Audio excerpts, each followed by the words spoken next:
Hello दोस्तों, मैं हूं आपका होस्ट संतोष विनोद कुमार कुशवाहा और आज के इस वीडियो में हम टाइटन टीवी सीरीज के सीजन 4 के एपिसोड नंबर 2 मदर मेहेम की कहानी को आपके सामने एक्सप्लेन करने वाले हैं।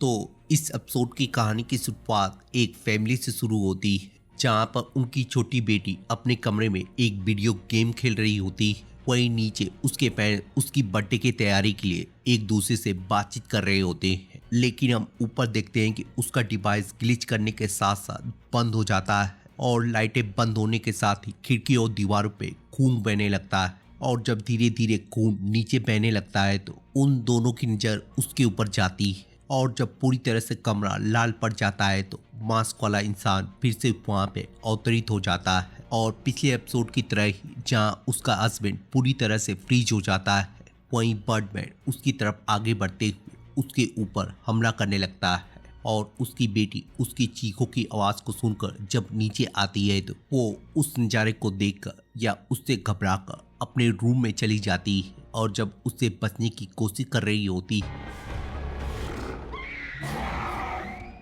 और फिर इस नज़ारे को दिखाने के बाद ये कहानी लेक्स टावर पे शिफ्ट हो जाती है जहाँ हम देखते हैं कि जब सुपर बॉय अपने अटॉर्नी से बातचीत कर रहा होता है तभी वहाँ पे स्वाट टीम आकर उसे गिरफ्तार करके ले जाती है।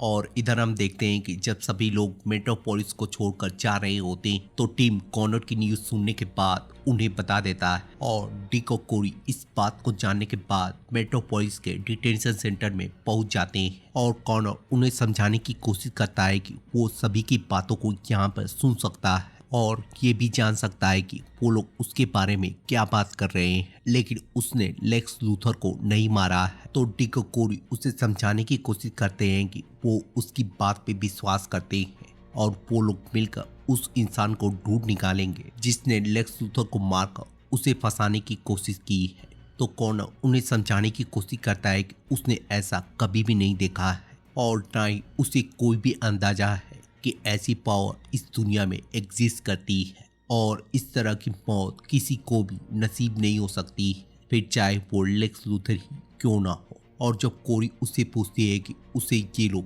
कैसे ट्रीट कर रहे हैं तो कॉनर उसे जवाब देता है कि क्रिप्टोनाइट के अलावा वो लोग उसे एक खूनी समझते हैं, एक हथियार समझते हैं जिसे लैब में बनाया गया है। और लेक्स ने उससे सही कहा था, एक गलती करने पर वो हीरो से विलन बन जाएगा। तो कोरी उसे समझाने की कोशिश करती है कि उसने कोई गलती नहीं की और पीडी के लोग उसे तब तक यहाँ पे रख सकते हैं जब तक उन्हें मालूम नहीं चल जाता है कि वहाँ पे क्या हुआ था और तभी उनके विजिटेशन का टाइम खत्म हो जाता है। और जब एआई उनसे बोलती है कि उन्हें कॉर्नर से क्वेश्चन करने हैं तो डिक उसे समझाने की कोशिश करता है कि उसे कोई भी जवाब देने की जरूरत नहीं है और उनके जाने से पहले उन्हें बताता है कि वो एक ट्यूब में पैदा हुआ था और उसे केज में रहने की आदत है। Mr. Grayson, we need Yeah, I to heard you question first it. time. Okay.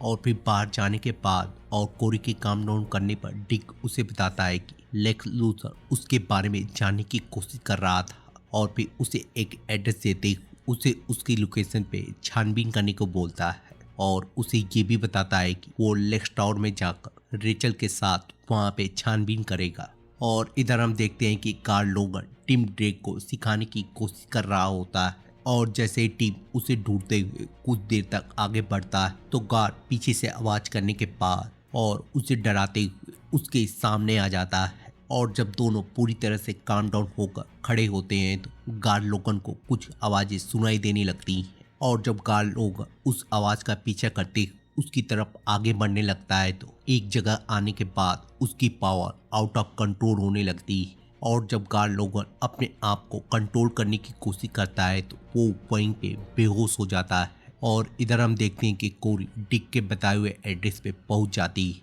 और हम अंदर देखते हैं कि नेल्सन ब्लेक उसके ऊपर काम कर रहा होता है और जब कोरी उसका दरवाजा तोड़कर अंदर पहुंचती है तो उसकी पूछताछ करने पे उसे पता चलता है कि उस रात सिर्फ लेक्स लूथर ही मारा नहीं गया था, बल्कि उसके सारे इनर सर्कल के ग्रुप के लोग भी खून की उल्टियां करते हुए मारे गए हैं और वो उनके ग्रुप में अकेला ही बचा है और वो इसी वजह से यहाँ पर आंसर ढूंढने के लिए आया था और उसे नहीं मालूम है कि लेक्स लूथर उसके ऊपर रिसर्च क्यों कर रहा था और उसे लगता है कि शायद वो उसकी हेल्प कर सकती थी। और जब कोरी उससे फिर से प्यार से पूछती है तो वो उसे बताता है कि उसकी बीमारी ने उसे बहुत बुरी तरह से चेंज कर दिया था और उसने सालों तक किसी से भी कांटेक्ट नहीं किया था और ऐसी अफवाह थी कि उसे किसी कल्ट ग्रुप ने कैप्चर कर लिया था और उन्हीं के एडवाइजर उसके चारों तरफ घूमते रहते थे और उसने इसके बाद अपनी बीमारी की फिक्र को छोड़कर अपनी मौत से फाइट करने का खुद ही फैसला किया था। और जब कोई उसकी बातें सुनकर उसके एडवाइजर के बारे में पूछती है तो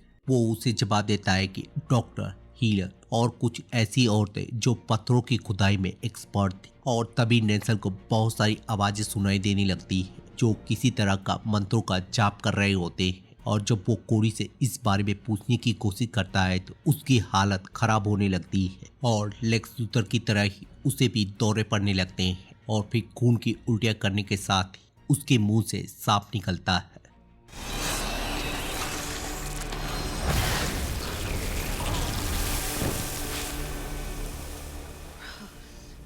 और इधर हम देखते हैं कि डिक और कोरी सिक्योरिटी से बचते लेक्स टावर के अंदर पहुंच जाते हैं और जब अंदर जाने के बाद उसे बर्ड बैंड के विजन आते हैं तो वो इस बात से ये अंदाजा लगा लेती है कि लेक्स लूथर को मारने में ब्लैक मैजिक का यूज हुआ है। और जब वो उस जगह पे पहुंचती है जहाँ पे लेक्स लूथर का कांड हुआ था तो अपनी पावर यूज करने के बाद उसे वही कर दिखता है जहाँ पे एपिसोड की शुरुआत में कांड हुए थे। Rachel!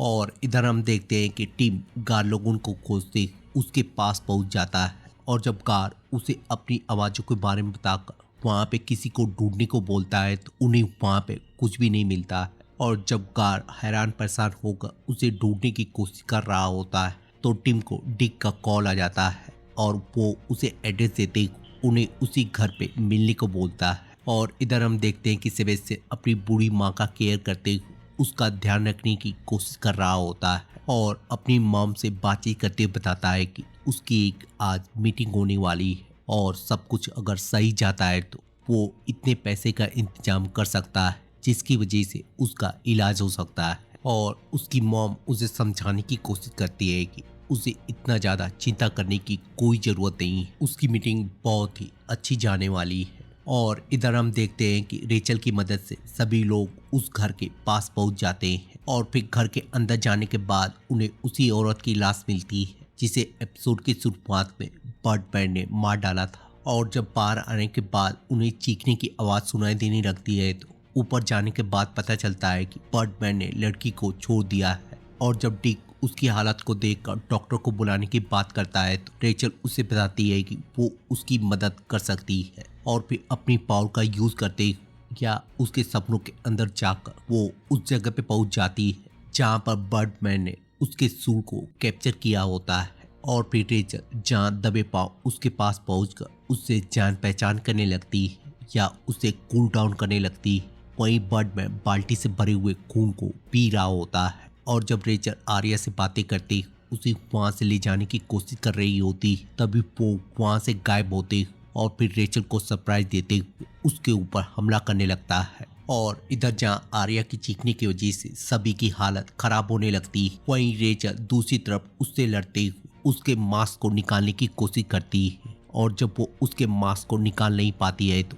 वो उसके ऊपर हमला करते हुए और फिर अपने आप को कंट्रोल करने के बाद आर्या को लेकर उसके नाइटमेयर से बाहर निकल जाती है। और फिर बाहर आने के बाद और आर्या को गले लगाते हुए उन्हें बताती है कि वो उसके लोकेशन के बारे में जानती है जिसने लेक्स लूथर को मारा है और वो जगह यहाँ से बहुत ज़्यादा दूर नहीं है। और इधर हम देखते हैं कि कोरी कॉर्नर के पास पहुंचकर उसे अपने रिसर्च के बारे में या अपने फाइंडिंग के बारे में उसे बताती है और कॉर्नर उसे समझाने की कोशिश करता है कि लेक्स मर रहा था और मरने वाला इंसान हमेशा ही अपने टाइम को लेकर केयरफुल रहता है और अगर उसने उसके ऊपर टाइम इन्वेस्ट किया है तो बिना उसके कुछ फायदे के वो उसके ऊपर टाइम बर्बाद नहीं करेगा। और इधर हम देखते हैं कि सेबेस्टियन एक कंपनी में जाकर अपने गेम को समझाने की कोशिश करता है, लेकिन जब उन्हें पता चलता है कि ये गेम सिर्फ लोगों को एक दूसरे से जोड़ने का काम करता है, तो सेबेस्टियन के लाख समझाने के बावजूद भी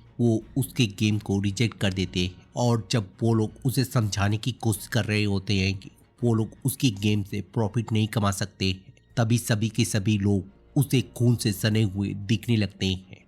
और सेबेस्टियन इस नज़ारे को देखने के बाद वहाँ से घबरा कर चला जाता है। वहीं वो लोग उसके रिएक्शन को देख और उसका मजाक उड़ाते हुए उसके ऊपर हंसने लगते हैं। और इधर हम देखते हैं कि पूरी की पूरी टाइटन टीम रेचल के उस लोकेशन पे पहुंच जाती है जहां पर बर्डमैन ने आर्या के सूल को कैद किया था। और जब वो लोग अंदर जाकर छानबीन करते हैं तो उन्हें वो लोग मिलते हैं जिन्हें बर्डमैन ने कैप्चर किया था, और वो उन्हें टांग कर उनका खून निकाल रहा होता है। और जब टिक उन्हें गौर से देखता है तो आर्या के फादर के साथ साथ वो शख्स भी जिंदा होता है जिसे पहले एपिसोड में बर्डमैन ने फ्रीज किया था। और इधर हम देखते हैं कि रेचल उसको पुकारते हुए जब नीचे आती है तो बर्डमैन उसका पीछा करते हुए जैसे ही उसके ऊपर हमला करता है, रेचल अपनी पावर का यूज करते हुए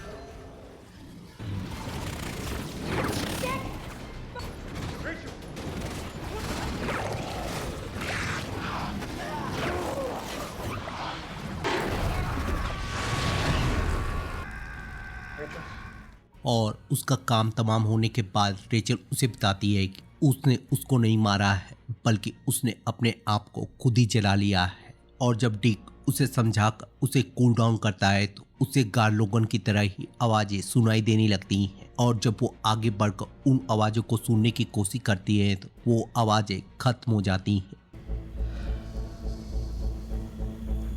और इधर हम देखते हैं कि जब सेबेस्टियन अपने मॉम के रूम में पहुंचता है तो वहाँ पे नर्स आकर उसे बताती है कि उसकी मॉम मर चुकी है। और उस नर्स के बाहर जाने के बाद हमें पता चलता है कि मिस बेनेट ने ही उसकी मॉम का काम तमाम किया है। और हम मिस बेनेट के हंसी के साथ साथ अंदर देखते हैं कि सेबेस्टियन अपनी माँ की मौत की वजह से पूरी तरह से टूट चुका है। और इधर हम देखते हैं कि जब आर्या अपने फादर के पास बैठी होती है तो डिक उसके पास आकर और उससे बातचीत करते हुए उसे हौसला देने की कोशिश करता है और उसे अपनी जैकेट देने से पहले ये बताता है कि वक्त के साथ साथ उसके ये गम भी बढ़ जाएंगे। और इधर हम देखते हैं कि डिक की वजह से कॉर्नर को अपनी जेल से रिहाई मिल जाती है और उसे समझाने की कोशिश करता है कि आर्थर होमवुड की वजह से ही या जो शख्स उसका इलाज करने की कोशिश कर रहा था उसी की वजह से उसकी मौत हुई है। और जब सभी लोग मस्ती मजाक करते हुए मेट्रोपोलिस को छोड़कर जा रहे होते हैं तो रास्ते में एक बार फिर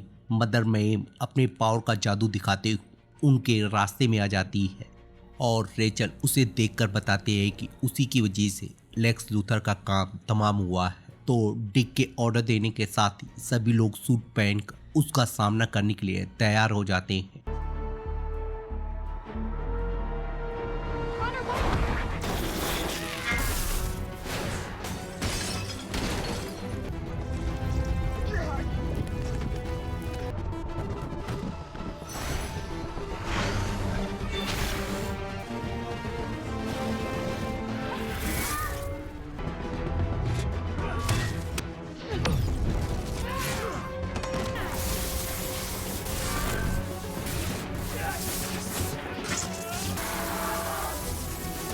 और जब सभी को हराने के बाद कोरी की उससे भिड़ंत होती है तो उसके सारी पावर यूज करने की वजह से या 8.1% से ज़्यादा पावर यूज करने की वजह से वहाँ पे धमाका हो जाता है और मदर मैम इस धमाके का फ़ायदा उठाते हुए वहाँ से भाग जाती है। और जब सभी लोग अपने आप को संभाल कर रेचल के पास पहुँचते हैं तो उसकी पावर उससे गायब हो जाती है। और इधर हम देखते हैं कि मदर मैम रेचल की पावर चुराने के बाद उसी लोकेशन पे पहुंच जाती है जहां पर लेक्स लूथर ने उसको नौकरी से निकाला था। और हम वहां पे देखते हैं कि मदर मैम के लोग या चर्च ऑफ ब्लड के लोग एजारत मेट्रियो जिंथोस की नाम की चैंटिंग कर रहे होते या माला जप रहे होते। और इधर हम देखते हैं कि जब सेबेस्टियन अपनी माँ के मौत के गम में डूबा होता है तो उसे उनकी चैंटिंग सुनाई देने लगती है और फिर उसके कॉफी का कप खून में बदलते हुए पूरी तरह से बाहर आने लगता है। और ये एपिसोड इसी नज़ारे के साथ खत्म हो जाता है। तो मिलते हैं इसके अगले एपिसोड में